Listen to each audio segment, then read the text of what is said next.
Well, hello and welcome. Hopefully, you are all able to hear me on the stream. I am your host for tonight's game of Dice and Destiny. In this week's announcements, we have the construction of our new website just starting at dndgames.co.uk. It is not complete yet, but we are part of the way through the build, so that will be coming soon. We have another announcement whereby I am hosting on Discord, on our Discord channel, a open season. Basically, your spooky and Christmas one-shot events. So these games are open to the public and to members of the Discord community. They will be recorded. They will be then looked at for editing and possibly broadcasting. So if you want to join us, the players, or me as GM, or even the other players here as a GM for some one-shots, join our Discord. And one last announcement. We are going to be releasing the prequel series to this campaign. I can't tell you much more about this, but it will be sometime in November. So you'll get to hear the prequel story that is the Azure Watch. Something that has been referenced, and a couple of characters of which have already been found within Ironstead in this campaign. The Azure Watch is the foundation of Ironstead in its current form, and will offer you some insight and lore and history into the town that our character players have arrived in. But for now, it is time to go into our recap. In the last session, there was a bit of a kerfuffle, shall we say, where one of the party members, Aurora, had decidedly lost her mind and was falling into a pit of, I wouldn't call it despair, but definitely overwhelmed by the previous messages that she had received from a god of some kind. However, I think it was about 3 stouts in, she managed to recover. And as a part of that process, or in the recovery, one of the NPCs that they met, Nyx, who is an informant for the Azure Watch, decided to make herself known after the party had spotted her rather obvious and out of place disguise whilst she was trying to watch them. This then led to Nyx offering some information about the library, which is where they are headed. And a part of that journey was making sure the old alleys were clear. Razorbacks Alley, which was a shortcut to the library in particular. Nyx came back out of the alley, and after popping her head out and giving the all clear, led everyone through this shortcut route. Little was she to know that Snake and his crew were waiting in ambush, and that is where we left the last session. And I believe my next words out of my mouth would have been, everyone, I want you to roll initiative. First combat or second combat? Whoop. Whoop, whoop. I knew it. I knew it.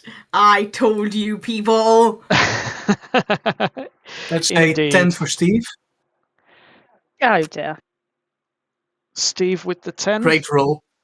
8.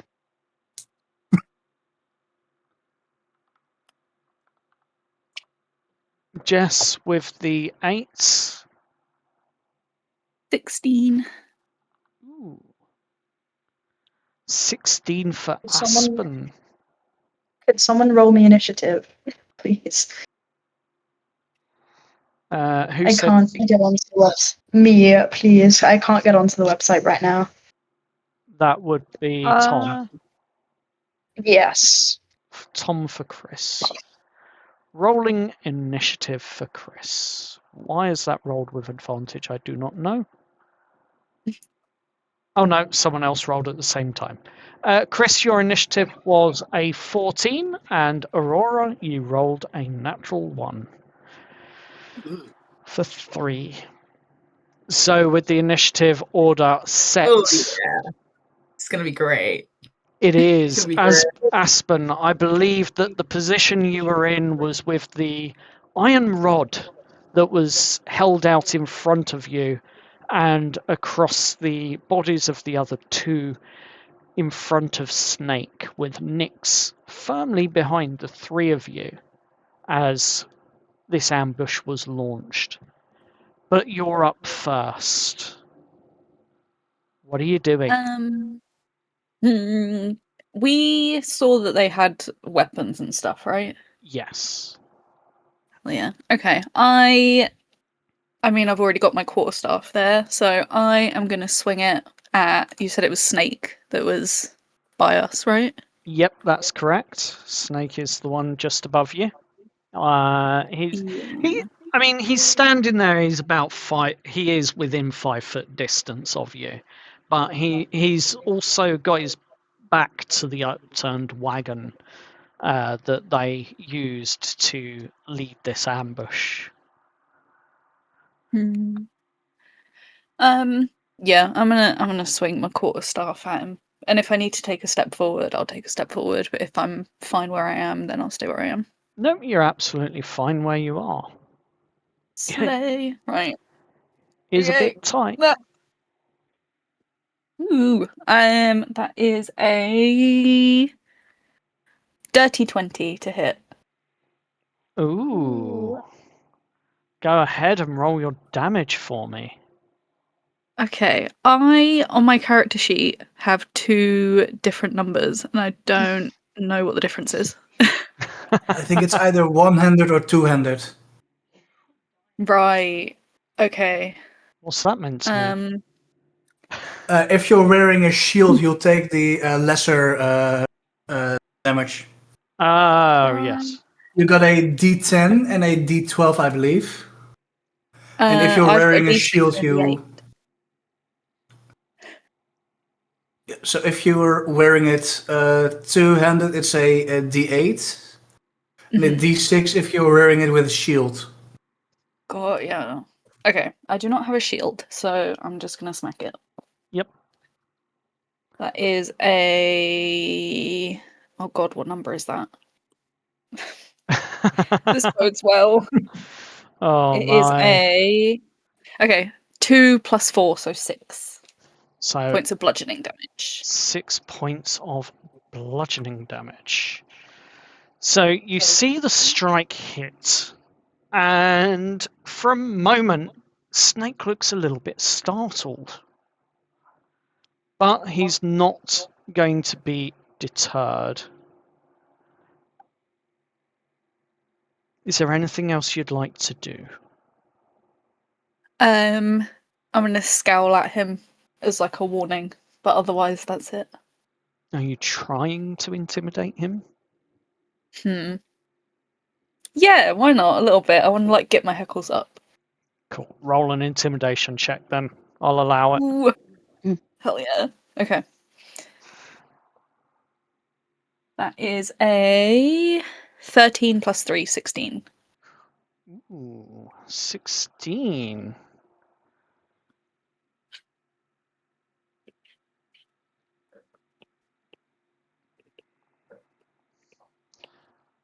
He actually looks a bit shocked. He was a bit startled, and well, now he's actually slightly intimidated. Seeing that grin come across your face as you're scowling at him. But oh, I should have begun the encounter already, but I didn't, my bad. But that's fine. Next up is one of the other slightly older teenagers that was in this group that stayed behind, and he is essentially coming up against Chris as he is standing there. He's going to pull out his light crossbow. He's going to take one look at Chris and go as he looses a bolt.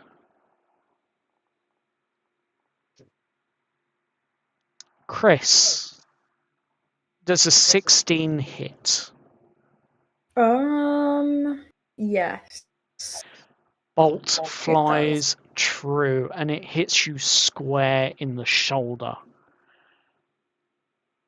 The pain is something else that you are not used to. And you find yourself bleeding out slightly, taking 6 points of damage.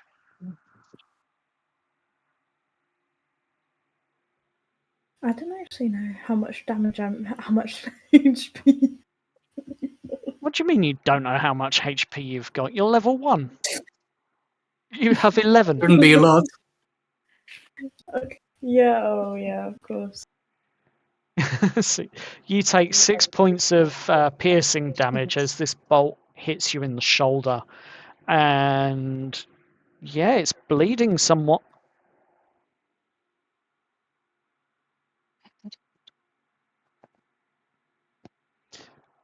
But then following up that is Snake, who is intimidated by Aspen at this moment in time. And he's going to take that rage out, that fear he's going to lash out in. He's going to lash out at Jess. Jess. Yes.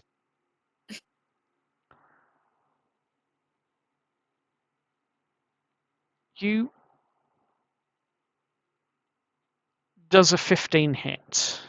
Unfortunately.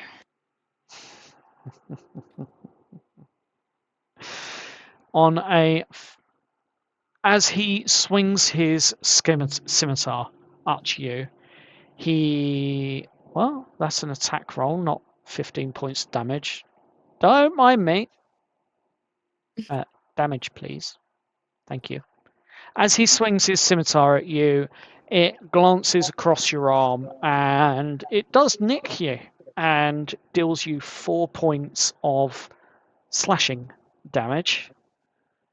And once again, that sharp sense of pain in your arm and a warm trickle and sensation of blood begins to Ouch. seep onto your clothing. This is my favourite, not my favourite t-shirt. I've changed, haven't I? It's fine. I've only just got this top. How dare you? Gives a grin, but next up is Nyx. Nyx is still standing behind a lot of you, chuckling away and laughing, and almost maniacally now as she realizes Oh, this is going to be fun. She slides between Aurora and Jess, and as she does so, she pulls out her daggers and she is going to attack Snake twice.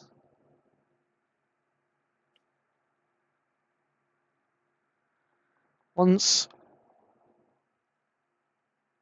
Oof, second attack misses, but the first attack swings through and just about catches him.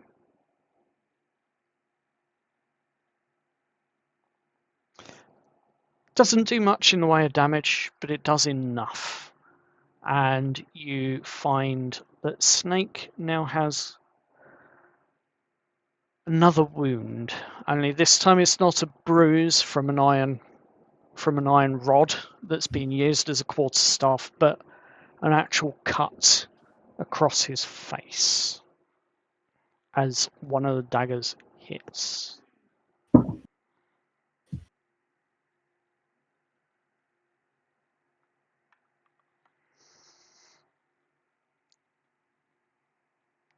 But with that, we move to Chris. Lovely. Chris would have just been like kind of reeling back from being hit in the shoulder with that crossbow bolt. And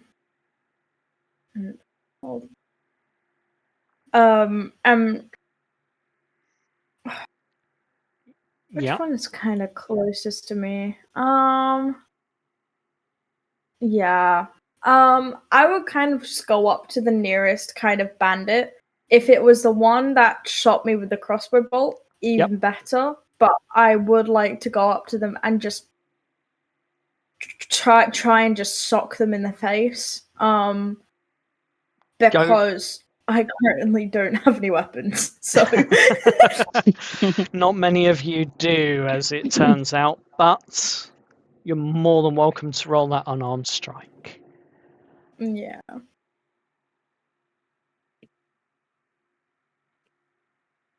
Do I know how? No. What do you mean? Do you know how? Roll a unarmed attack.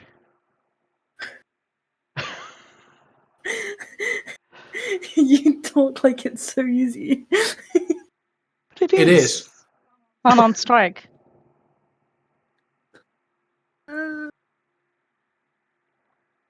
Should be in your actions.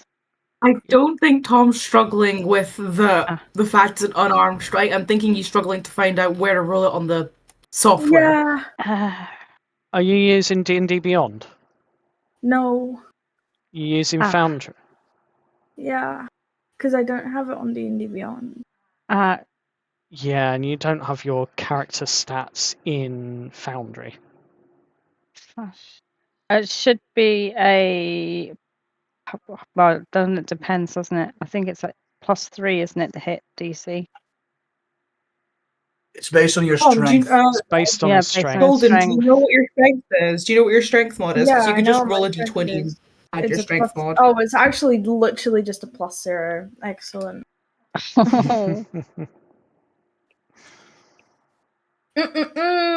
Oh dear. What an amazing roll to hit!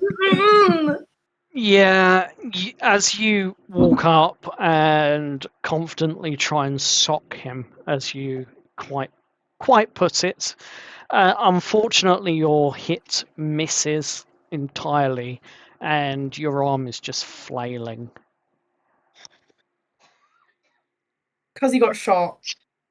Yep. They just kind of wince, and they just would go and just grab their arm just to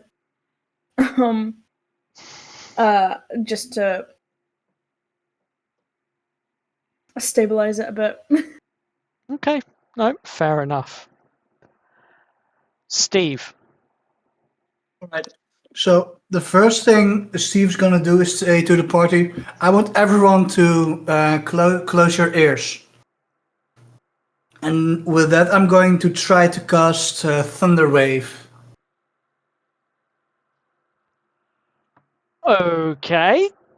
You're going to try and cast Thunderwave. Now, this is a spell that Yeah, it's a leveled spell. Yep, that you haven't learnt yet. Mm-hmm. So, what is it that you're doing? What are you thinking about as you're trying to trigger this spell? So the way Steve thinks is like, okay, I need to make a huge sound that alerts other people, and I want to push the enemies away from my party, from my group. Okay, and what actions or screams or words are you? All right. So what Steve actually does is he tries to focus this arcane energy he has found within him. Mm-hmm. He compresses that energy, make like a huge clapping sound to initiate the effects. Okay, I would like you to roll me a. Ooh, I believe for wizards it's I think we said wisdom. Yeah, I need you to roll me a D20 plus DC your Yep. DC 12, I believe. I need you to roll me that wisdom check. Yep.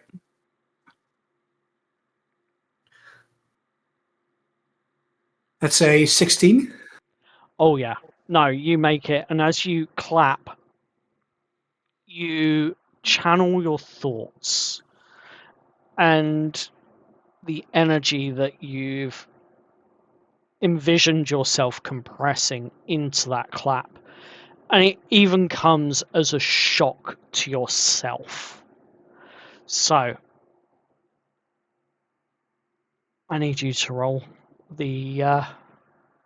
Actually, I need you to roll to make a Constitution saving throw. Yes, you do. What's the DC DC? 14. 14. First one saves, Mhm. so they're not pushed back. Second one fails, so he is knocked prone and pushed back 10 feet. And what's the range on that? Is it 15 radius? 15 feet. Yeah, 15 feet. So Snake is also in range.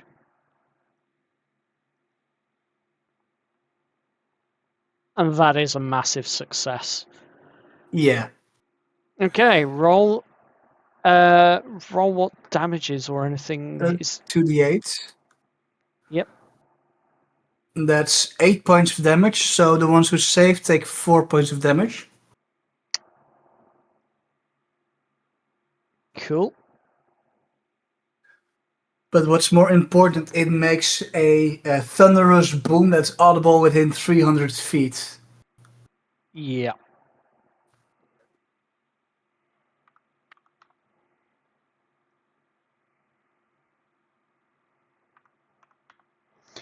Okay, so as this sound reverberates through the neighborhood here in this very quiet alley, it's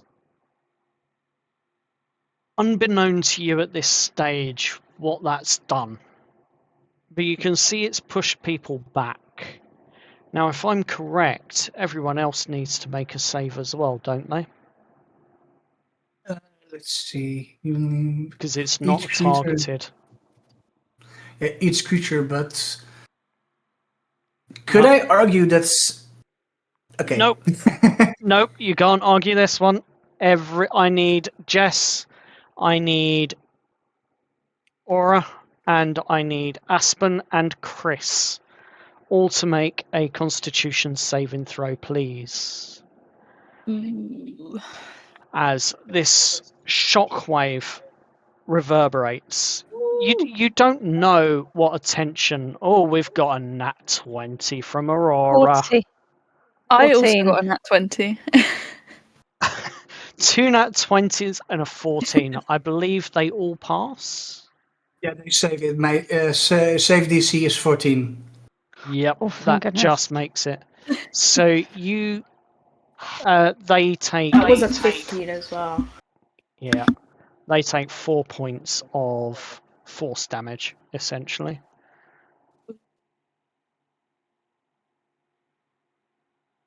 Question. Yes. Even the people that rolled a nat 20 It's half damage. take damage. Yeah, it's half damage. Yes, it's half damage.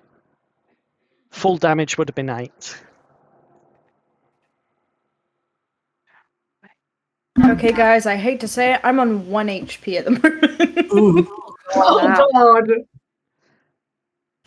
How are you so low? Because I have 11 HP and I took 6 damage from the crossbow and then 4 damage from the thunderwave. Oh yeah. Oh, no. I'm sorry. So yes, unfortunately, some of you are looking pretty hurt. But fight continues on in this alley. Jess. Oh no. Let's see. I want to. Where the hell is this bandit guy gone? He's right in front of you. Oh yeah, there he is. I want to try and stab him in the neck. Go for it. You I'm can gonna give go it a shot. brutal. Oh god damn, that's a shot and a half to go for. Oh, not 20! Yes! Oh, damn! Oh, damn! Yes! For 25 total. Yep, that is a natural 20 for 25 total. That is a crit. Also, if I am correct,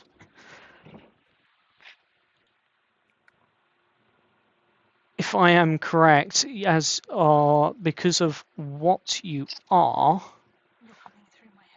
sorry, because of what you are, I believe that you have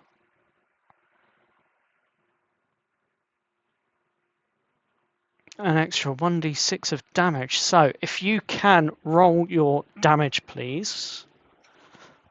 Okie dokie. Let me go back to As action. this rather powerful strike hits Snake. So that's the first. First is total damage 8, and then an extra 1d6. Yep. Is that just that's that one, isn't it? D6. Yeah.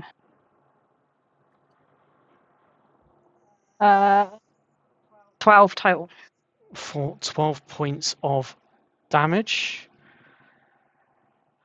So my next question is, as you strike him for 12 points of damage, you hit him square in the neck, slicing his jugular as he falls to the floor.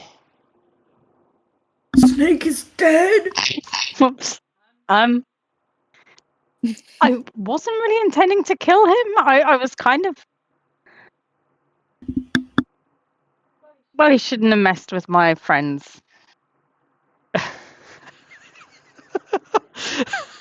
Wow, that sounded so casual. I didn't. I didn't think where I hit him would kill him. Look, I know the head stuff. I'm not a physician. I don't know how. He is. In front of you and before your very eyes, this rather wild Jess has suddenly taken the form where the old Jess once was. You can see the look of her first ever kill in her eye. But it is your turn. What are you doing? They grow up so fast.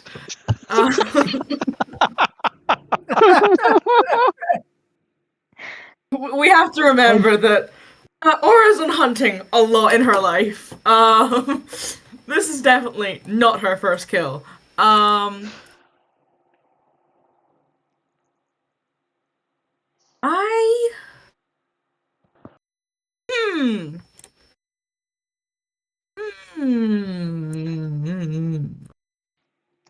Like, even Nyx She is wouldn't looking be- at you, Jess.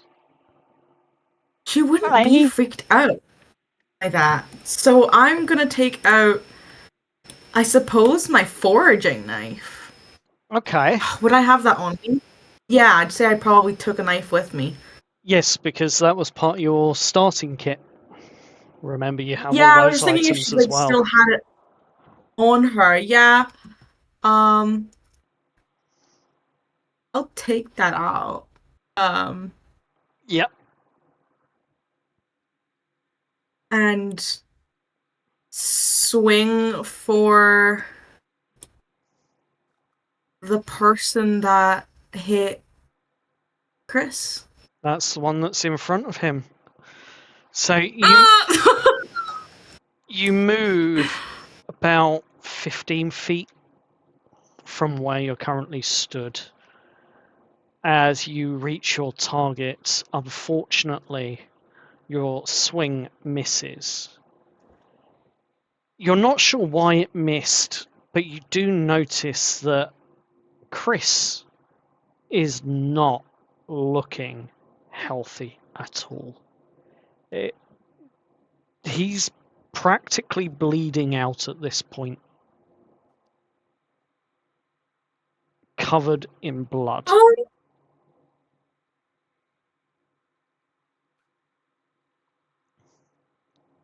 Okay. Now, you can say no to this because it's slightly meta. But I've never used any of my spells. No, you I've haven't. never cast Not a yet. spell. Not yet. I'm You able to haven't. change out one of my spells for healing word. Is that the bonus action spell? The bonus action healing spell.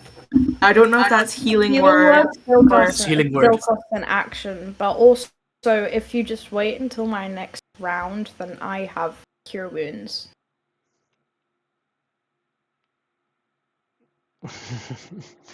So one I spell's am a not. bonus action. I'm not going to allow that to be cast at this point in time of the game, because you don't have it equipped. Now, what I will that's say is that you haven't yet learned how to cast the spells that you've got, and you haven't yet prayed for the magic itself to your newfound god. So it would be a little bit foreign to you as to what the spells you have and are being allowed to use are. I will, however, roll for a chance happening as you are fresh to the world, and Shantae has taken a keen interest in who you are. Oh, this has gone differently from how I expected. However, she is looking. You feel her presence, but you simply hear the words, "Not yet," whisper in your ear. Aura will flip her head to try and see where that voice was coming from. You don't see anything. It is now. Her jaw is clenched, and it is now not my turn anymore. Yes. I can't do anything. The bandit that is standing all the way at the back sees Snake go down like a sack of potatoes, bleeding out from the neck, with jugular being hit and sliced open, and blood literally spurting across this alleyway, covering anyone who gets in its path. And he turns and he just runs. He thinks that his life is probably worth a bit more than this fight.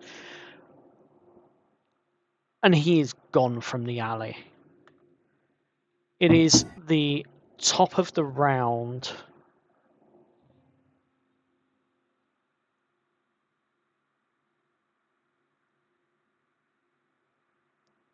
Now, Okay. Steve, you set off a rather loud thunderclap. I want you to roll me a perception check, please. All right. Let's say 14. Okay, on a 14, you can hear the heavy sounds of footsteps. Maybe three pairs of boots on the ground, running towards the alley. But that's about it. You don't know you can't really tell how far away they are or how long they'll take to get here. But you're hearing the footsteps, heavy footfalls of boots running towards your location. Aspen, it is your turn. What are you doing? I am going to I'm gonna the last bandit that's left, I'm gonna skirt up next to him. Blah, blah, blah. I can't even find myself. Thank you. And again, I'm just gonna two-handed thwack him with my quarterstaff. Go for it. That is maths. Where am I? 14 to hit. 14 definitely hits. Roll your damage. Yeah. 8. Ooh, that is an 8 plus 4, so 12. 12 points of damage. Bludgeoning, yes. How do you want to knock him out? I've charged up at him. I'm annoyed because people keep getting hurt, and I'm just gonna two-handed just bring it down on the top of his head. Fair enough. Would you say that you are angry enough at this point to be raging? I don't think full rage yet. I feel like there's some weird new sensation like in my fingertips, but not quite like steam out the nose. Angry just yet. Fair enough. Either way, you bring this rod square down on his head and you knock him out. He falls to the floor, lifeless, but still breathing. At least this one stayed alive. But you are out of initiative and out of combat. Danger has passed. I would like to help Chris, as they're currently bleeding out. You look down at Chris and you hear once more a voice in your ear.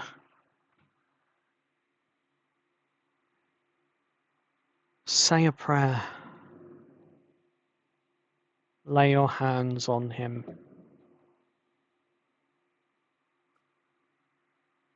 It's the voice of Shantae. He will. do exactly that. She will put her hands on the wound and pray.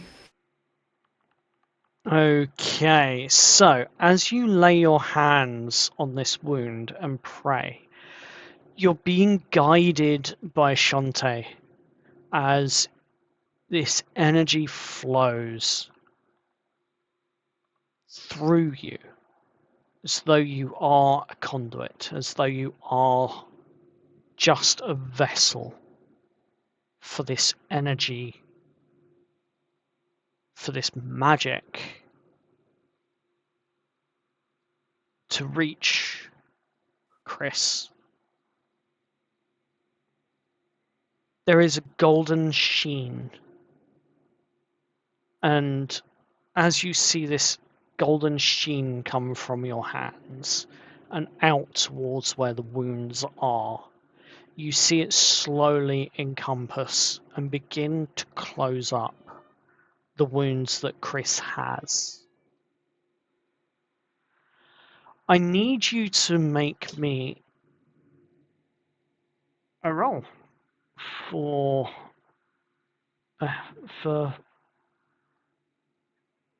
for the spell that you're casting here, the healing touch, I believe it is. Nice. Sorry, healing. Is it healing word or is it?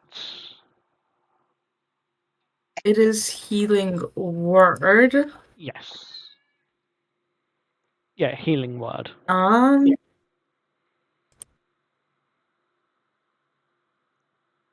I currently don't have it in my spells. Don't worry about that. Just roll for me 1d4 and add your spellcasting ability modifier. Alright. A D4.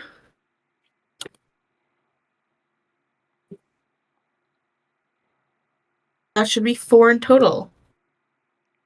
Chris, you find your wounds closing. It only seems to be surface level for the most part, but you do feel a lot better than you were. You're not bleeding out anymore as such. They're still pretty bad though. But you They do. would almost kind of wince as the wounds are like kind of healing themselves up. And when it comes to like their elbow, as it's healing up, before anything heals over weirdly, they would just probably yank out the crossbow bolt that's in their shoulder.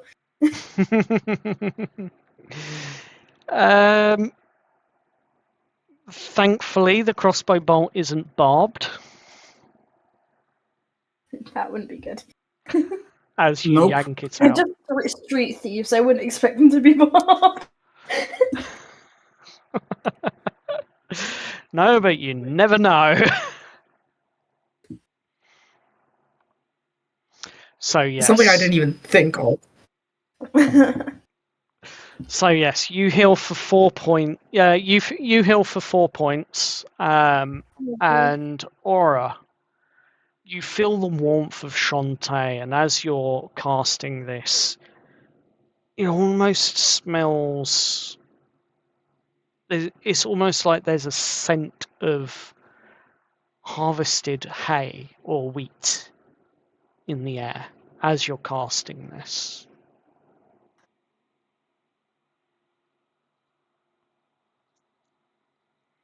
She's just gonna kind of stare at Chris, like her eyes like super wide. She's just kind of staring. Kind of giving her a look back. It's a really, really warm smile. Like it's a very thankful and very warm smile. She's kind of in shock because but a few hours ago she was still sure that this was a Ren fair or a LARP. And now she has just cast a spell. Yep. a very undeniable spell at that. Like there's no special effects that can replicate magical healing.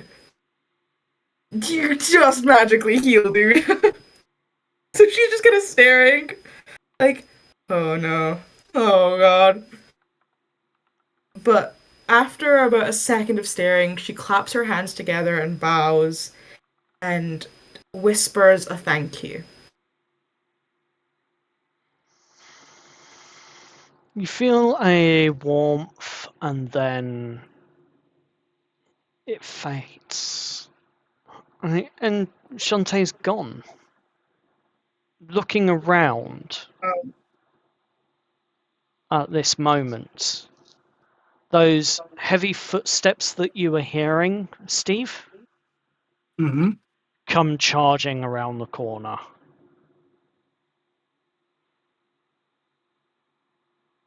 Yeah, Steve steps forward and awaits those footsteps to see who or what's approaching them. 3 openly armored guards. And they stop in front of you all. What's going on here then? Hello, we were ambushed. Right. I can see a few wounds. I can see he's unconscious. And I can see a dead person over there. You're saying you 5 were ambushed by 3 That's correct. people. And then he stops as he looks up towards where Snake's body is on the floor. Ah. I see. Okay. I need you to roll me a persuasion check with advantage. Right.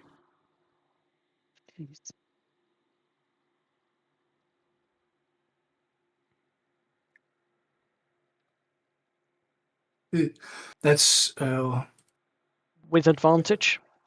yeah. I'll roll again. With advantage, it's a 17. I can.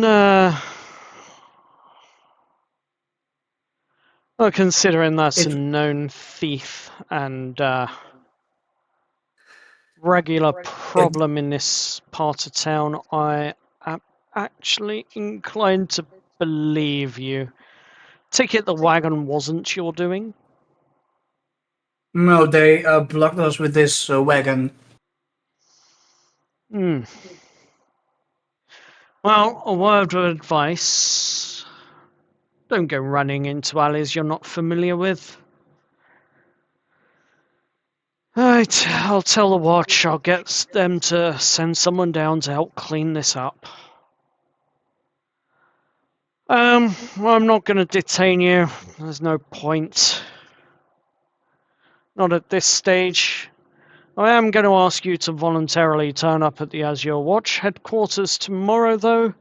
By the river in the centre of town, I need to get your statement. Are you going to be happy enough to do that? Are you going to volunteer that information? Yes, of course. I mean, we want to be as helpful as we can be in this situation. Too right, after you've killed one of the alleyway's most notorious We little did not mean vagabonds for. and thieves. We did not mean for him to get killed. No, I can tell. It just happened at the moment. I can tell. And he's looking squarely at you, Jess. Jess, or just use my voice. Kind of looks shocked and just, quite silent. She's just killed someone, so she just kind of looks up and kind of gives a nod of acknowledgement. Looks like someone needs to be taken care of. Right. You two, go. I'll stay here and watch over this carnage. You lot be on your way, and I'll see you at midday at the Azure Watch headquarters. We've got some paperwork that needs to be filled out. Yes, of course. Safe journey. I hope you don't make a habit of this. We are not planning on it, I assure you. Good. At this moment, whilst all of this conversation is going on, you realise that Nyx has pretty much already cleared the wagon out of the way. And she turns to you all and says, well, the library's through here, just at the end of the alley and slightly up the steps. We can make it before they close. Just. You come in. Just don't try us. Just try not to lead us in any other alleyways, please. I did not see anyone down here, which is the only. I swear to you. They seem to know you, though. I was younger than I was, and naive and running with the wrong crowds. That's the only reason why I know who they are. Do not blame you. It is just an unfortunate situation. Does anyone have anything for healing? A potion or some magic or something? I'm fine. Don't worry. You took an arrow to the shoulder. Yeah, you patched it up, fine and dandy. You know, you did good. It was, crazy magic stuff, but it worked. I also feel like I should apologize to you all for that spell I casted. Well, at least you brought the attention of some guards. It's better that we are believed rather than we are assumed to be violent killers. Yeah, that was kind of what I was going for, to alert someone that we were being ambushed. He's gonna get up and walk over towards Jess. Mm-hmm. And pat her on the shoulder. Nice reactions. That was incredible movement. Thank you. I think. Yes, that's a compliment. Hope this isn't going to be something that we have to get used to. What? I hope so too, and she'll kind of turn her away from the corpse and start walking her away. Jess has still got the bloody knife in her hand, and she's kind of like, has anyone got a cloth or something? Or is going to take the napkin that she notoriously has between her chest, and she's going to kind of take the knife from Jess and kind of wipe it and hand it back. Thanks, and I'll take it back and reholster it. Uh-huh. Nyx looks back at you all.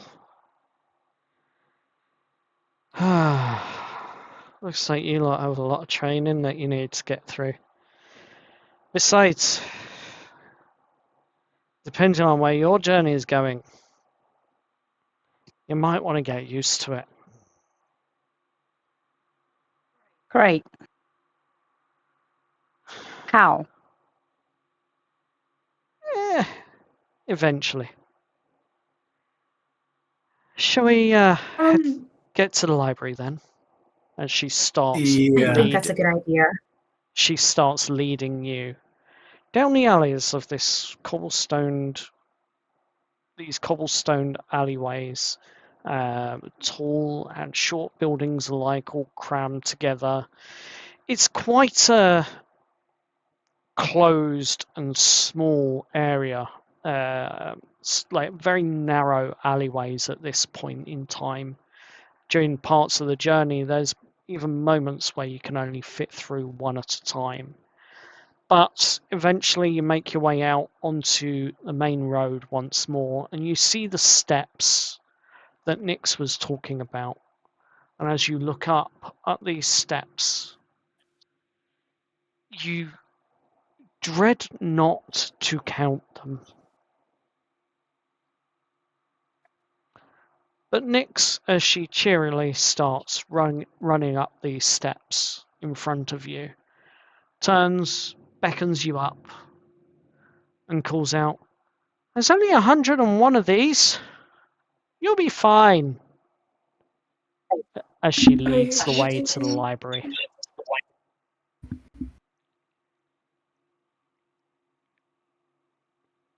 Oh, the joys of still being young.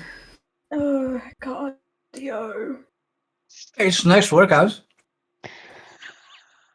I This hate is why we have stairs. horses. Cardio. This is why you never skip leg day.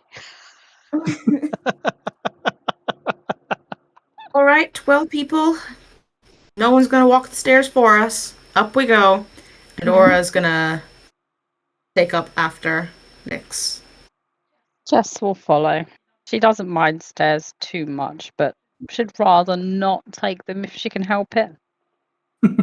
Chris would keep pace with Aura. You just wait until I get to fly, guys. So you begin to make your way up the steps towards the library. And looking up at the library, you can see, as you're approaching it, the marble walls and the decor that adorns the outside of this rather grand looking building. It appears like a white with grey marbling and sort of gold leaf and embellishments around several pillars out the front of the doors. If you think of like some of the grand libraries of that you see, like grand old libraries, and the way they're depicted with the pillars out the front and massive oak heavy double doors that open in quite a grand and creaky sort of way. It's that sort of front that you can see. It's not a tall building. It's only one floor, one level, as it were. But the roof and the shape and the grandiosity of this building makes it seem larger than it actually is, especially the closer you get up towards the top of the stairs.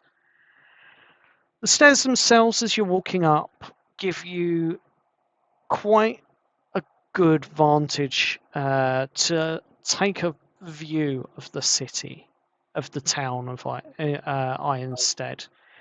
From when you approach the top of the stairs and begin to look around, you can see the rooftops and some of the old paths that were made on the rooftops for runners, and you can see, like, on the streets below, the busy, well, not so busy anymore now, closing up marketplace that is on the main road at the opposite end of the alley that you've just come from. And as you continue to stare across against the mix of mottled browns, reds, and greys that are the rooftops, some flat, some peaked, some with spires, and God knows what else. But as you continue to peek across, you can see on the other side of the town what looks to be a rather bustling port. And you get this view of the city from an angle that is just breathtaking. If you could imagine yourself being in Whitby at the top of Whitby Abbey, looking over the town that is the small seaside town of Whitby, it's almost like that sort of picturesque view, as it were. And for a moment, it all gives you a sense of wonder that all of this is actually real. It just seems too surreal, too serene. But probably for the first time in your lives as a group within this world, it seems like you're beginning to accept that it is now your reality.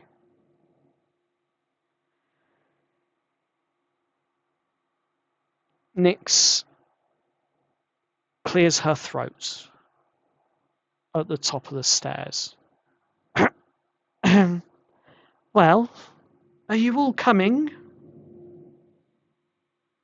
As she turns Yes. and bangs 3 loud knocks on the Give us a library door. moment.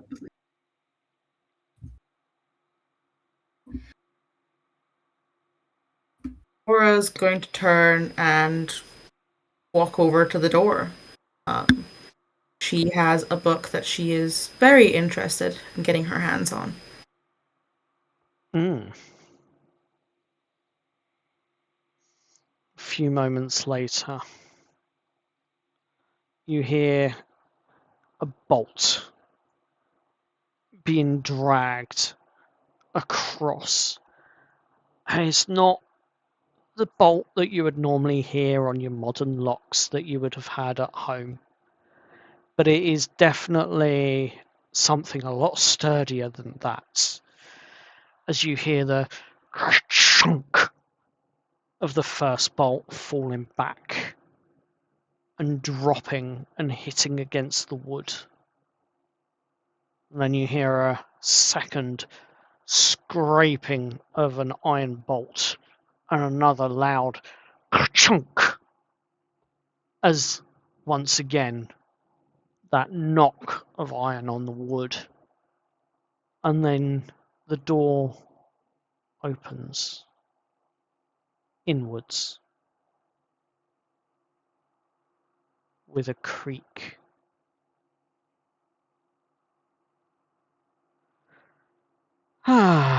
Nyx, what brings you to the library at this hour?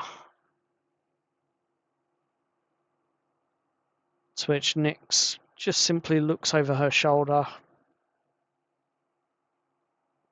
Well, someone's got to show them where Aura the road. waves.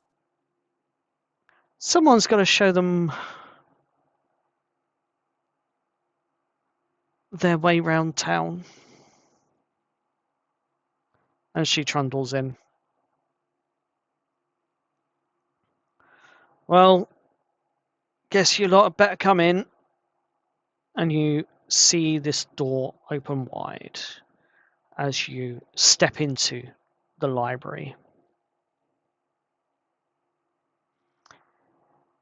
Looking around, at first glance, there is stacks of books piled up behind a counter.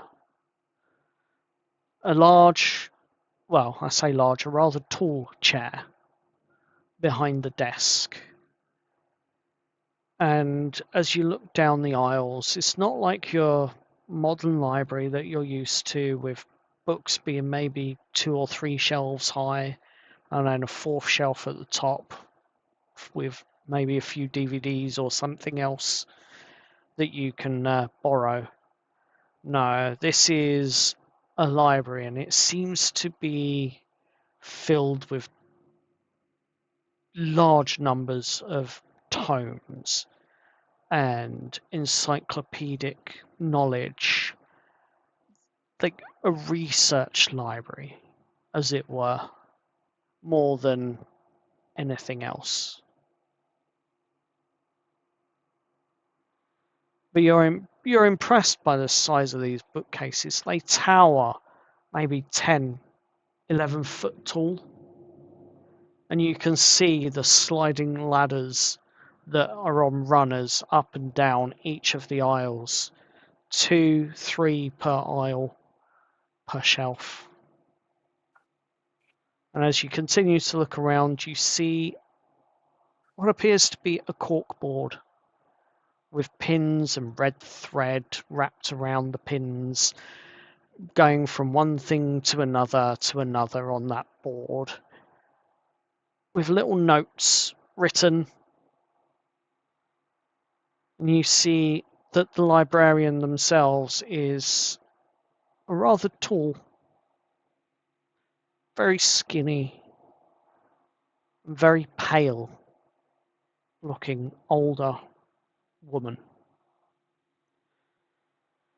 As she gestures you all to wait in front of the counter, she pulls out a ledger from under the desk, brings it up onto the bench in front of her, and with a thunk of a book that's about 3 inches thick on the countertop, she expertly thumbs straight through to the next blank page in the book.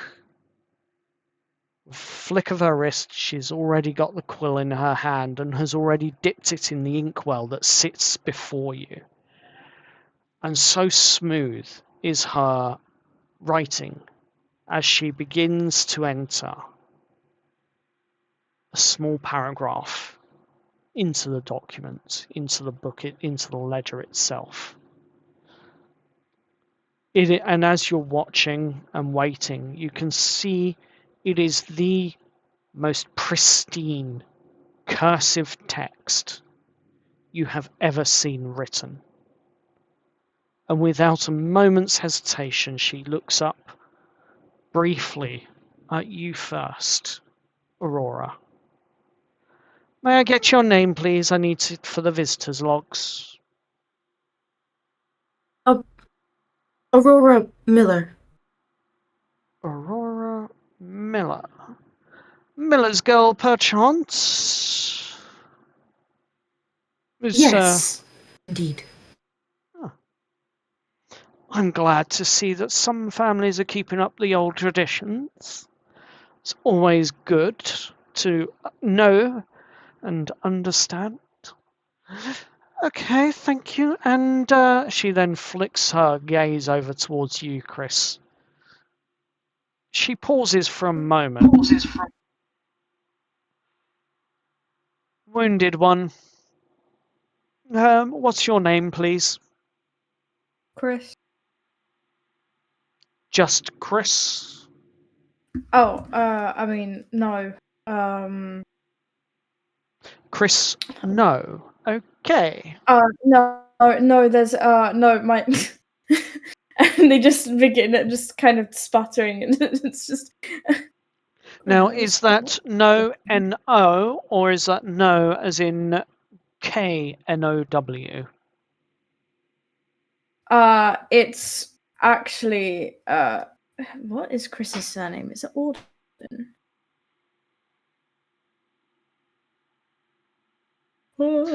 Chris, no it is, then. K-N-O-W. No. That makes the most sense to me. And she then flicks her gaze over towards you, Jess. What's your name, please? Hi.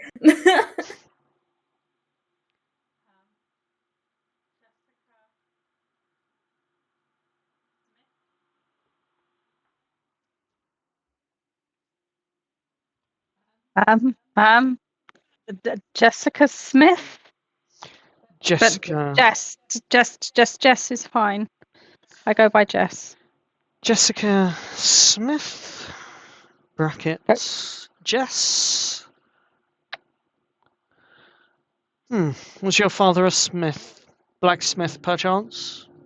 No, he's an alcoholic, and he's dead. Ah, my condolences. It's fine. He deserved it. I'm not going Lord. to ask what your profession is. And Psychologist. That just makes things worse. Head doctor. Yes, that makes things worse for you, I'm afraid. Excuse me, sir. What would your name be? As he looks at you. My name's Steve. Steve. Surname? No, I unfortunately don't have one. Or at least I don't remember. Very well. I shall put you down as Steve No. Know as well. Perfect. And I know who you are, Nix. And I can see you've already wandered off, despite my... and you see her roll her eyes. Could never control that one. Never get her to follow the rules. Speaking of, welcome to Ironstead's font of information, font of knowledge. We have in storage here every single possible research book as a duplication. Here in our library and archives for all members of the public to study. Now, unfortunately, as a general rule, we cannot allow you to take books out of here, nor can we allow you to take pages out of books either. No drinking or eating over the books whilst you have them at the tables, of which you can quite clearly see in between each alley, across the middle, you can see there are a series of tables. You may read them at the tables, and then you must put them back once you are finished. As she's talking and giving this general rules of the library, you notice that she's wearing sort of a plain white frilly top, but it's practical. It looks nice, but it is practical. And she's got a knitted cardigan over her shoulders, almost wearing it like a shawl, but it's got slightly longer sleeves. And the top that she's wearing, she has what appears to be a ribbon tied around her waist, which turns this rather larger than it needs to be top into an actual dress. And then for shoes, well, you can't see them, she's behind the counter, but just plain old shoes. And I would like to say that she has this typical stern look, as most librarians do.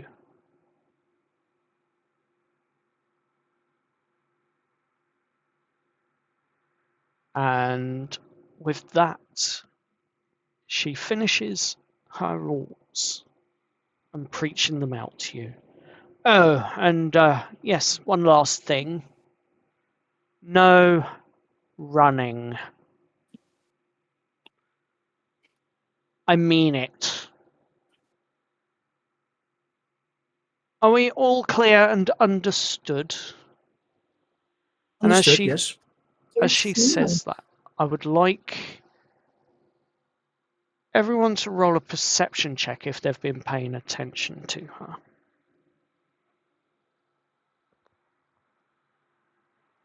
I'd definitely like to think Aura's paying attention. 23 for Steve. 23 for Jess.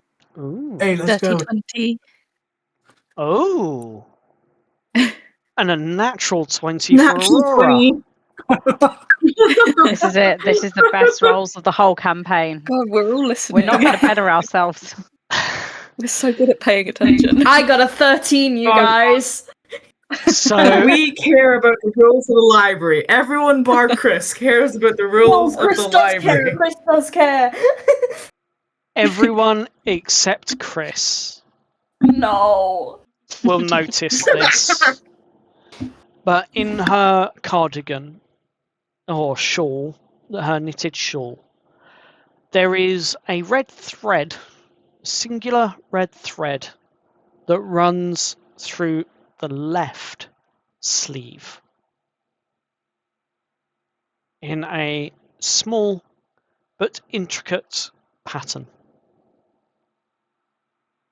all the way around. Seems a little out of place on the garment that it is. But Chris, you don't notice this, I'm afraid.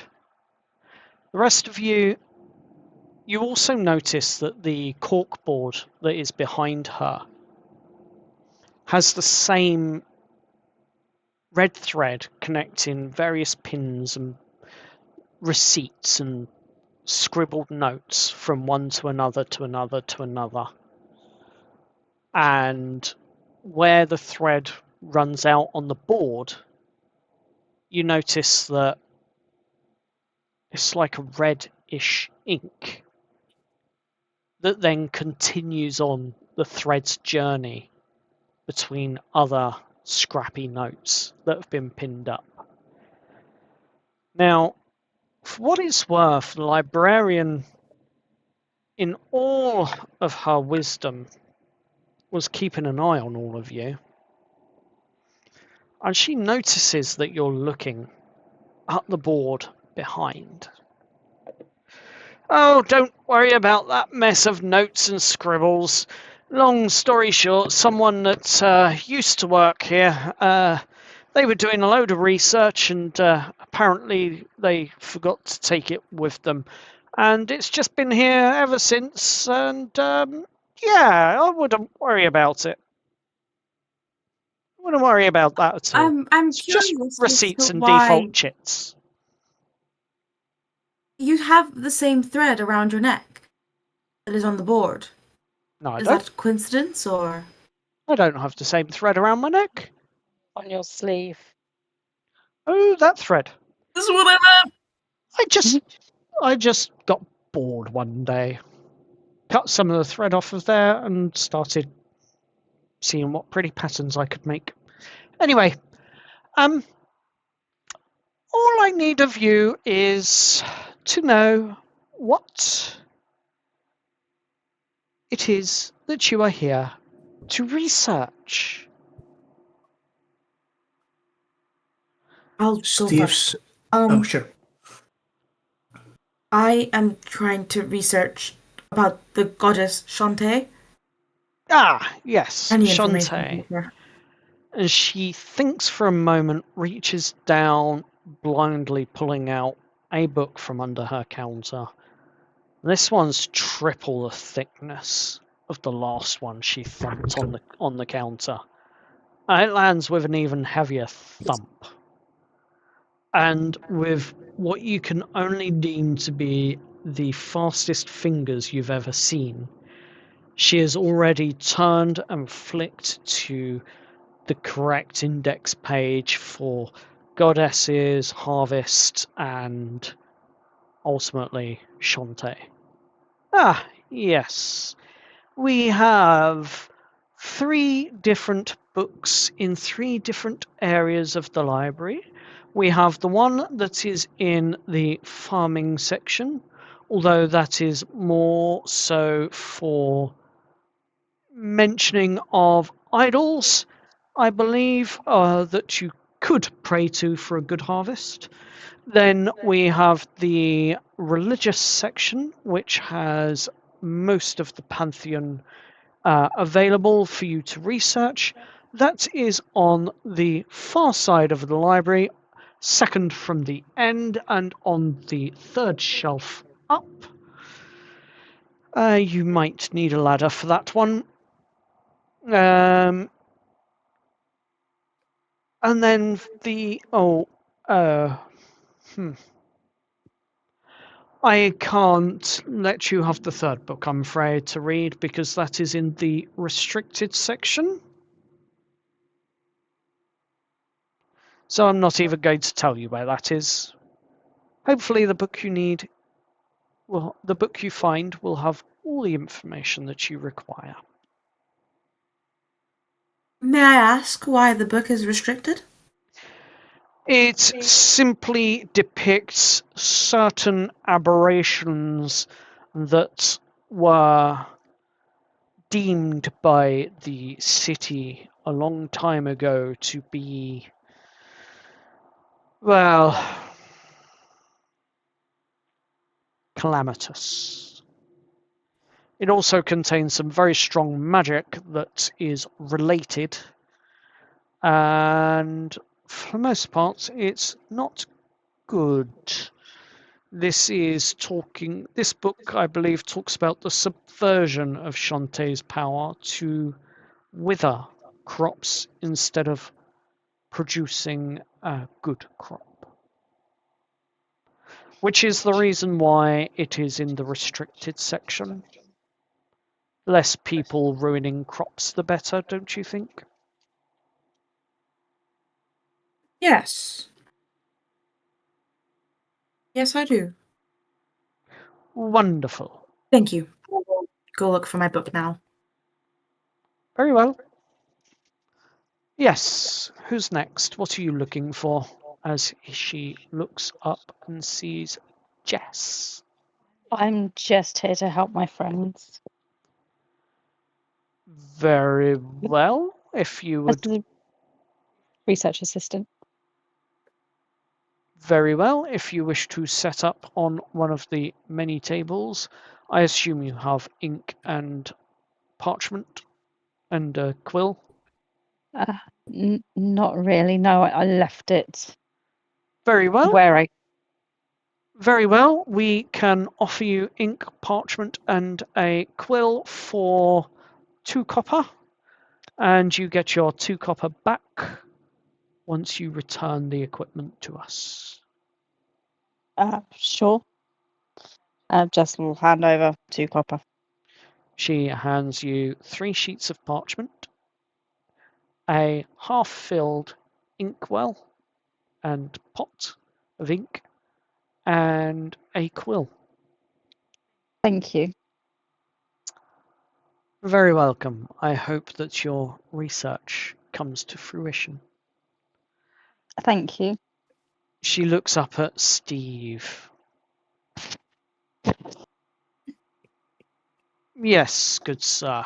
What are you here to research? Thank you.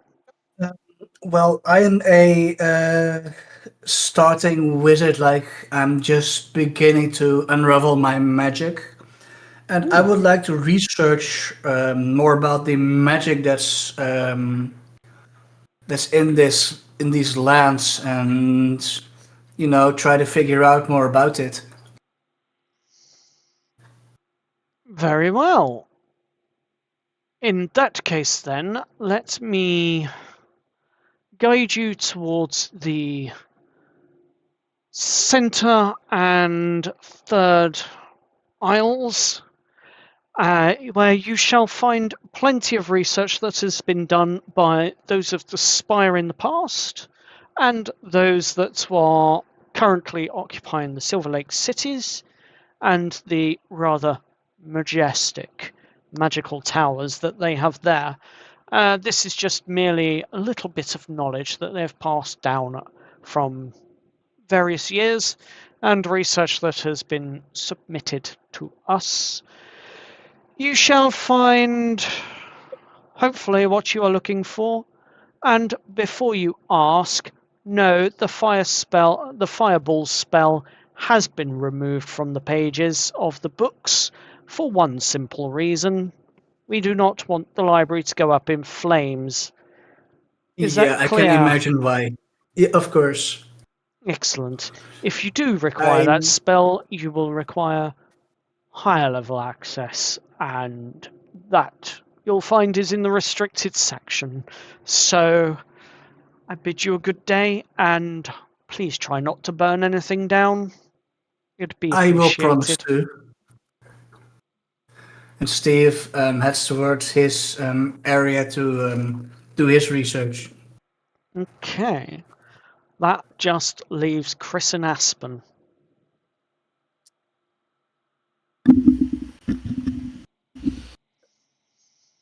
I really do.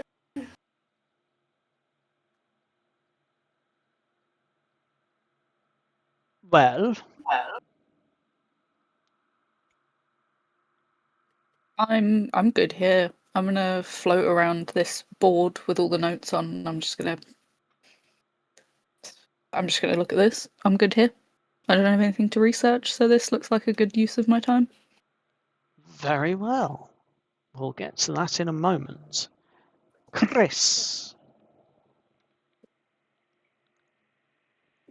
I'm probably going to follow Aura, because I think that Chris is probably quite curious about the gods as well. I would probably delve deep into not like specifically just Shantae, but just kind of like go into that one text about just the pantheon in general. Fair enough. As you all head your separate ways to do your research, we are not going to go into that. I am going to send that as documentation to you after this session and what you have learned and what you have researched, because it would be rather boring for a podcast. But there is one aspect of this that has caught someone's attention, and that is Aspen.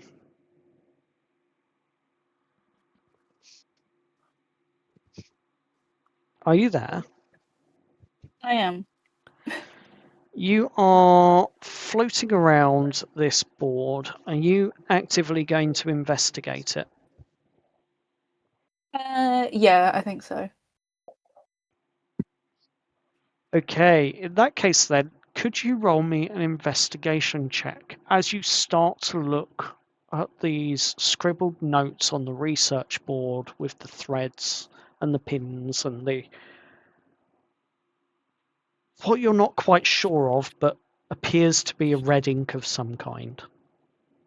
Yes, that would be a +0, 17. 17.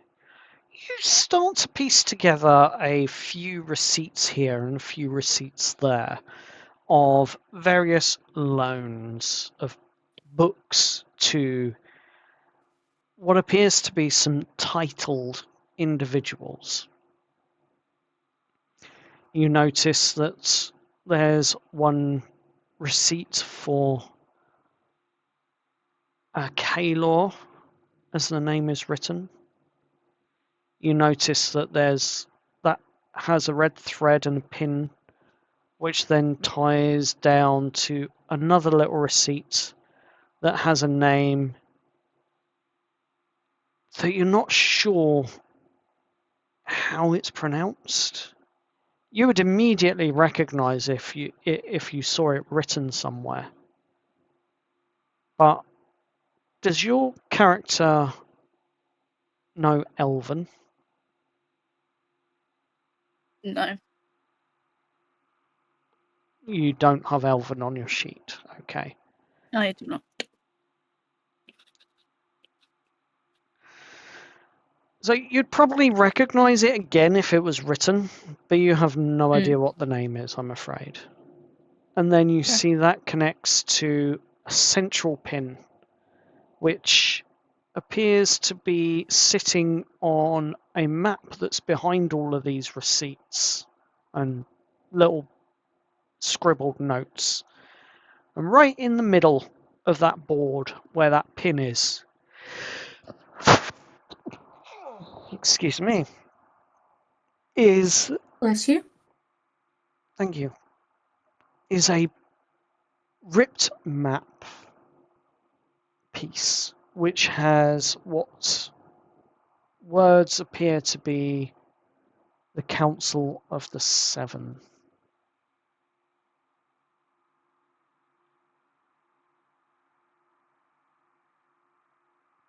And then coming off of that pin as you continue your investigation, you notice a couple of other names that are up on the right-hand side of the board, near the top. Only this time it's got a blue thread. And it reaches up and reads, Lady Celine Talomere.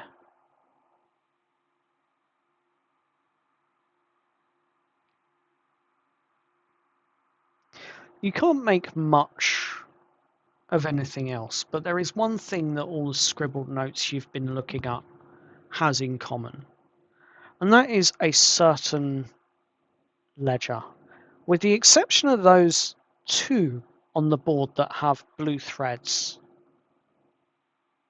Every other name or mention speaks of Little Red Book.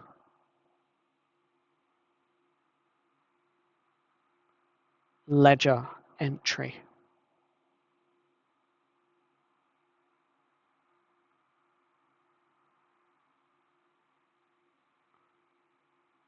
And beneath that, on each and every single one of these, there is an aisle letter and number. HR2.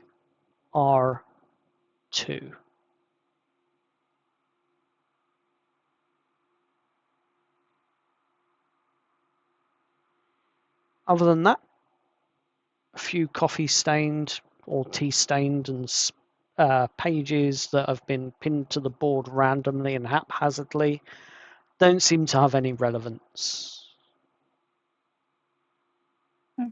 Is the librarian still here? Oh yeah, she's very much nose deep in various sortings of piles behind her. Okay. Sorry, were you going to say something before I butted in? Nope. I'll let you do that first. Nope. Okay. I want to turn to the I was going to call her barbarian, the librarian. Yep. And yeah, I'm just going to ask, can you tell me more about this? What's this red ledger? Who are these people? This doesn't look like standard research to me. This looks like tracking of some description. And I'm intrigued, so... Well, you do have a keen eye, don't you?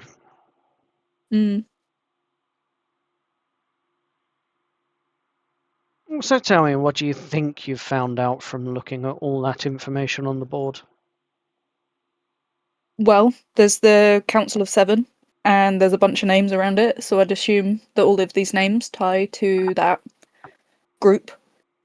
I'm assuming this is some kind of aisle number. This... is it H0770? HR2. I made that up. HR2. I've completely made that up. HR2. I'm assuming that's a place within, I guess, the library. Yes, it's the highly restricted second level. So, no. And these people? I don't want to go there. Just these people. Who are these people? These were all once prominent figures within Ironstead. If you must know that prior to this peace that we now find ourselves in, this new era of unity, as the Azure Watch called it when they announced their victory over the Crimson Cloak Syndicate, you'll find that, well, that board has just been abandoned, but occasionally there was some researchers that would come in here and use it to find out what webs and discuss various things regarding the Crimson Cloak, make their plans on how to resolve conflict within this town.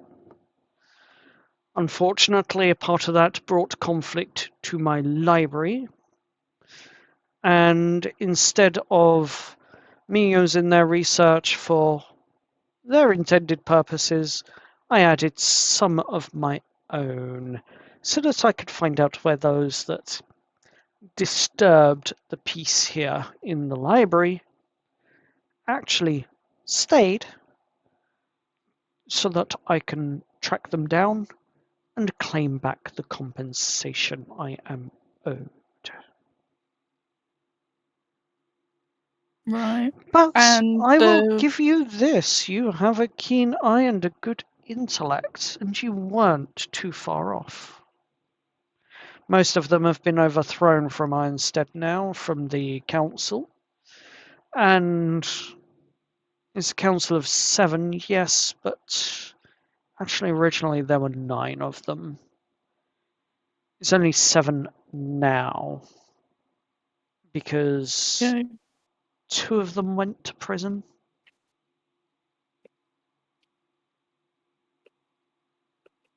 I think And one of this them. one, I'm going to point to the one in Elvish. Who's this one? Where are they? I can't read this. Very well. This is Valen, as it would translate. He is a morally grey character, I think would be the way to put it. He's not on the side of good, he's not on the side of evil or bad or whatever you want to call it. But he does sit on the fence.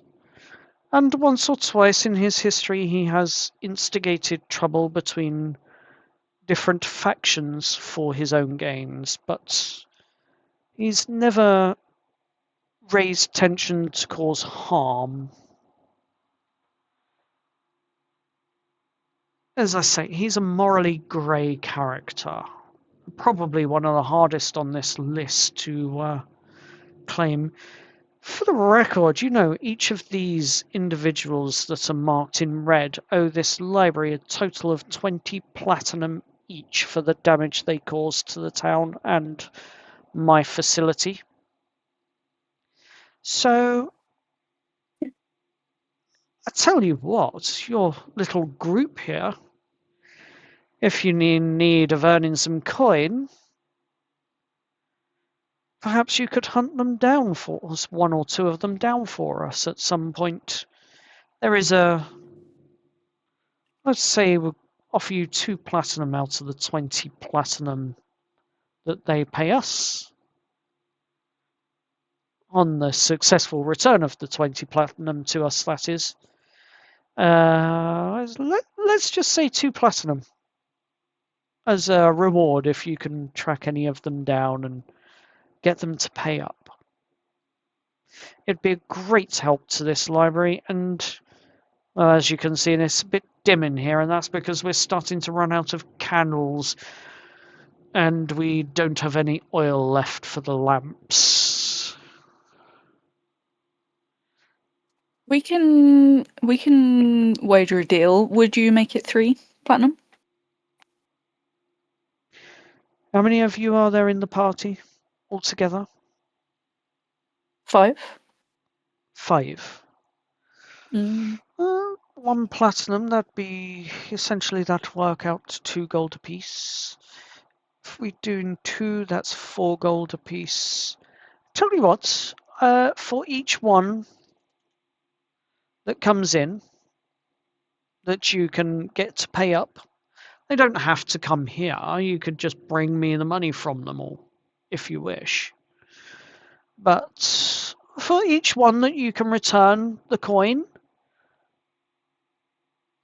preferably not their head, but you get my meaning if I say or their head. Mm-hmm. For each one that you can recoup our losses on, I will offer each party member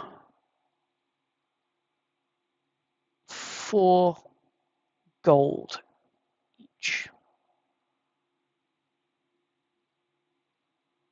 5 gold each. Deal. Cool. So I'll speak to the others. I'll make sure they're happy, running around chasing people that are potentially dangerous. Well, of course they're but- potentially dangerous. They're running. They're on the run. And they were all affiliated with what was the Crimson Cloak Syndicate, which is now no longer a thing in Ironstead here. However, as you can tell, there are some rather nasty messes that need to be cleaned up. But if you can, that would be of great use and help to us. Cool. Yeah. And if you can bring them in to the Azure Watch, well, you never know, as we do know that they're on their wanted list as well. If you can bring them in, you might get a reward for it and perhaps even some recognition. Have you often done this sort of bounty hunting? Not bounty hunting, per se. I've dealt with not great people, not nice people. Not in this same sense, granted, but I guess skills transfer, Yes, skills do indeed transfer. Well, I have a lot of catching up to do, and unfortunately, and as she says that, you hear a bell chime.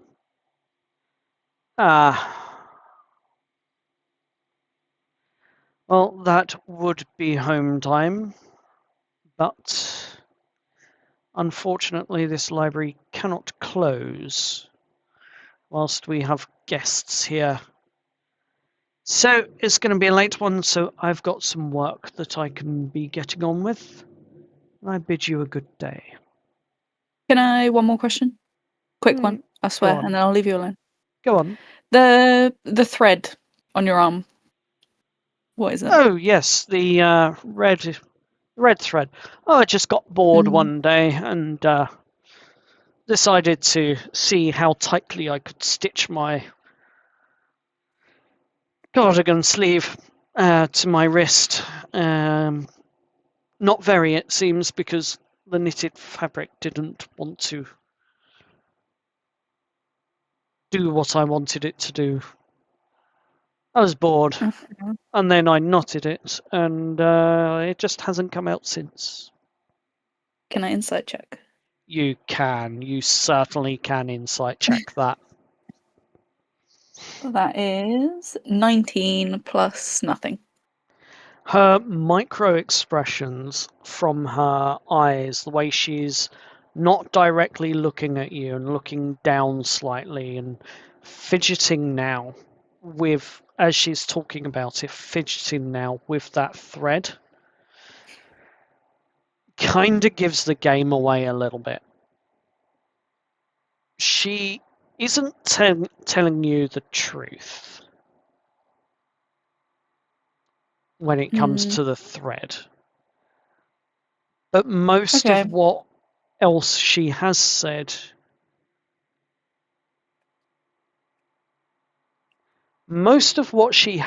to you is the truth about the bounty being out on these people, etc. But from what you can tell with that insight check, she seemed to be omitting some information.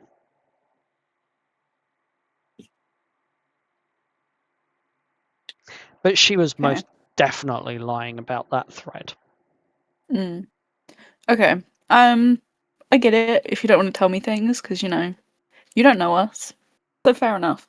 But if what you're saying is a lie, and it's going to harm the rest of us, or put the rest of us in danger, we've already got a list of people to look for. So just, be aware. We've caused some damage. Just not a threat. Just making you aware. Very well. If anyone in our party gets hurt because of the things that you're emitting.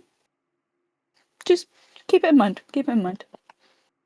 You are a very perceptive young lady, aren't you?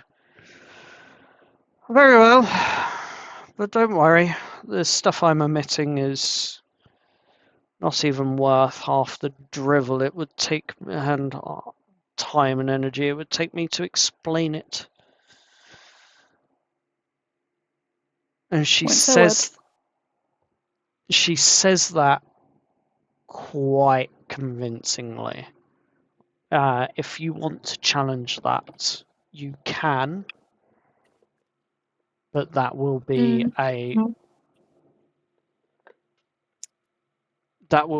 a charisma check against her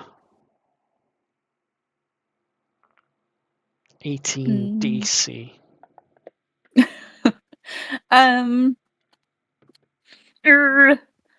You know what? No, I'm gonna just kind of err on that and I'm gonna go with what she says. She gives a sly smile as she gets back to work. And with that, we are going to end tonight's session.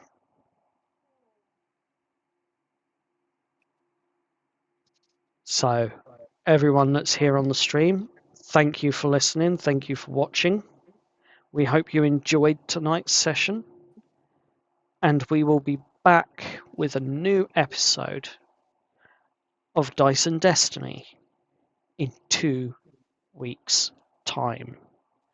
For those that are going to Comic-Con, if you're going to Comic-Con, enjoy the weekend. Some of us may be there, some of us may not be there. We shall see. But bid you the best of entertainment and plushies whilst you are there. Bye! Bye. Bye. Bye.